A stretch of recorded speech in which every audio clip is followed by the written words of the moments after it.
Salam olahraga pemirsa, ketemu lagi dengan saya Ko David. Eh, Semoga keluarga, teman-teman pecinta Indonesia dan teman-teman pecinta Indonesia selalu sehat selalu, selalu sukses. Semoga tim Indonesia makin sukses, terutama timnas kita.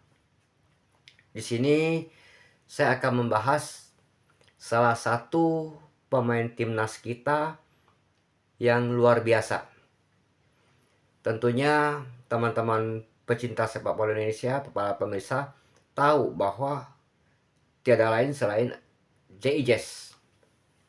Nah, kita tentunya tahu J.I. Jazz ini adalah seorang kapten timnas Indonesia yang dipilih langsung oleh Sintayong atau Pak Erick Thohir. Kemarin sempat ada sedikit bocoran bahwa J.I. Jazz dipilih memang karena leadershipnya yang sangat bagus. Nah, di video saya sebelumnya juga saya sudah bahas bahwa dia memimpin meeting tanpa ada pelatih atau staff sebelum lawan Arab Saudi. Nah, kalau kita hanya mendengar nama J.I. Jazz, tentunya kita wajib tahu siapa sih dia sebenarnya. Sedikit informasi dari saya, teman-teman. J.I. Jazz ini lahir di Belanda, di wilayah Merlo. Nah, kota kecil itu pada 2 Juni 2020. Sorry, 2000, tahun 2000. Juni 2 Juni 2000. Nah, saat ini dia genap berusia 24 tahun. Tentunya teman-teman bertanya, kapan J.I. Jazz mulai masuk sekolah sepak bola? Pada usia 7 tahun, J.I. Jazz bergabung ke klub amatir. Kalau kita sebutnya klub lokal. Itu di Brambot, di klub SC Brambot. Nah, di situ dia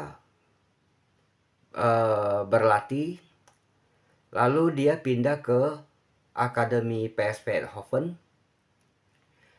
Berlatih di PSV Eindhoven tuh selama 5 tahun.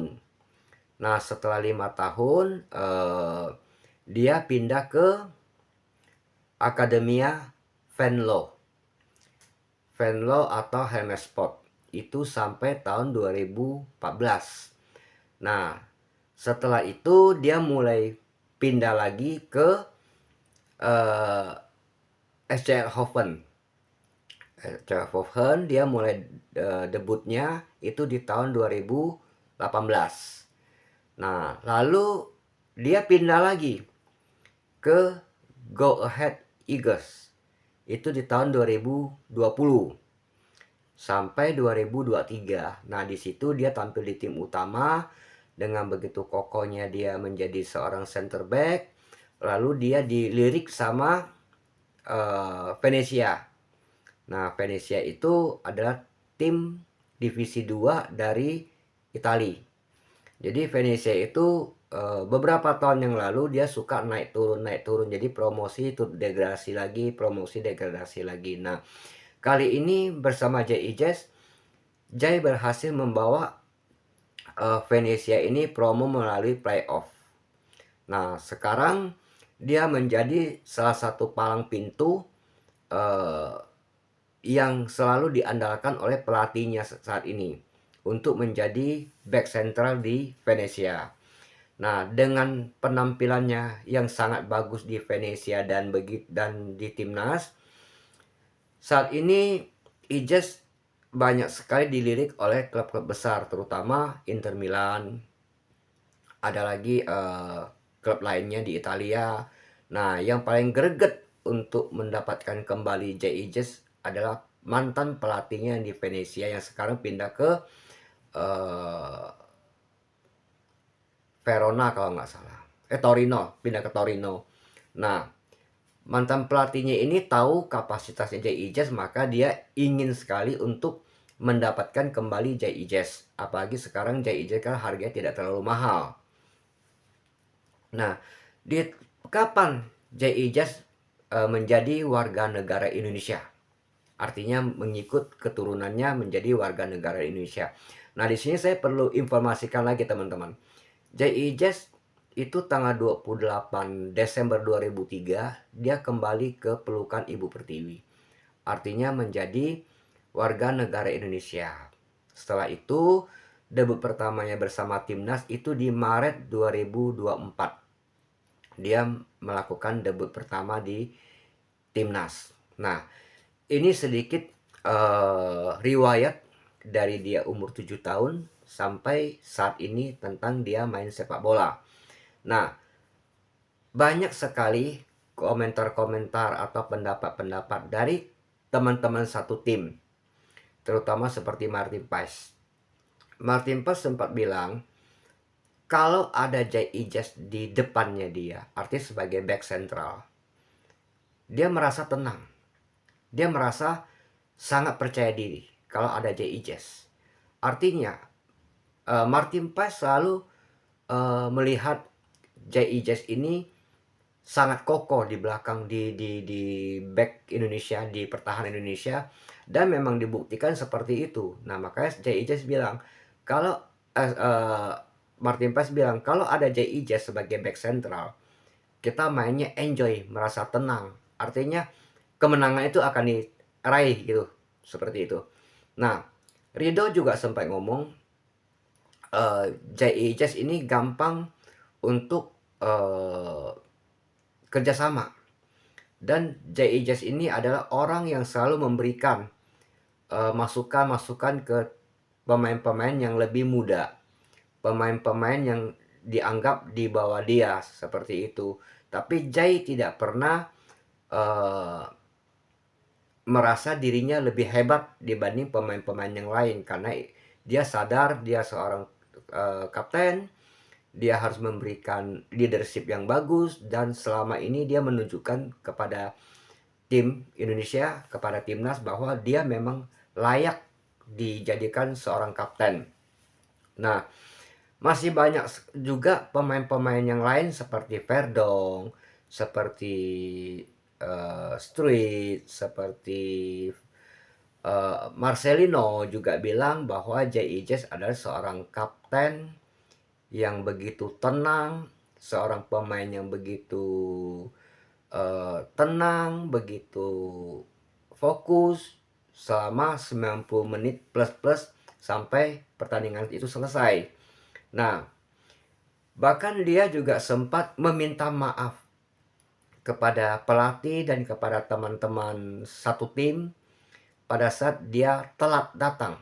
Artinya telat berkumpul walaupun hanya 1-2 menit, dan dia meminta maaf. Itu artinya dia menunjukkan bahwa dia bukan siapa-siapa di timnas. Dia sama seperti yang lainnya. Sama seperti pemain-pemain yang sering duduk di bangku cadangan. Nah, mestinya kalau seorang pemain yang, apalagi seorang kapten segala macam, dia pemain inti segala macam, biasanya pemain-pemain seperti ini tuh pasti merasa dirinya hebat. Tapi apa yang dilakukan Jay? Tidak. Jay adalah seorang kapten yang begitu tenang, begitu profesional, begitu baik leadershipnya untuk memimpin timnas Indonesia. Nah, kita berharap Jay masih terus berjuang untuk timnas Indonesia. Semoga kita doakan dia sehat-sehat terus. Kita doakan dia terhindar dari cedera untuk tetap kokoh di belakang timnas Indonesia.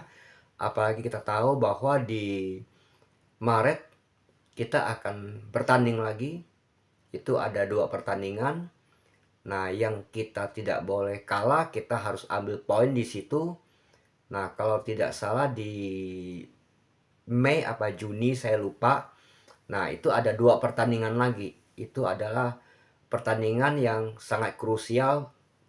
Begitu juga dengan Maret, karena kita masih belum tahu tim mana yang akan lolos ke round 4 atau langsung lolos ke Piala Dunia dampingin Jepang. Karena dari peringkat kedua Australia sampai China di peringkat ke-6, semua masih punya peluang, termasuk Indonesia. Hanya beda 1 poin dengan Australia. Nah, di sini kita harus percaya, kita dukung sama Coach Sintayong supaya dia bisa meracik tim yang hebat, supaya kita bisa meraih peringkat kedua untuk langsung lolos ke Piala Dunia.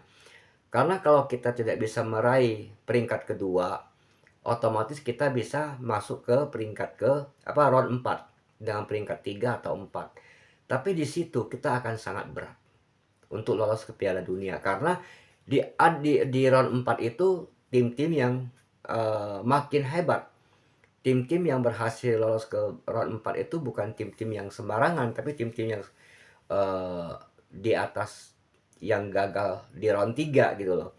Nah, maka itu kalau bisa kita doakan timnas kita di bawah pimpinan Kapten Ijes, kita bisa meraih poin untuk langsung lolos ke Piala Dunia.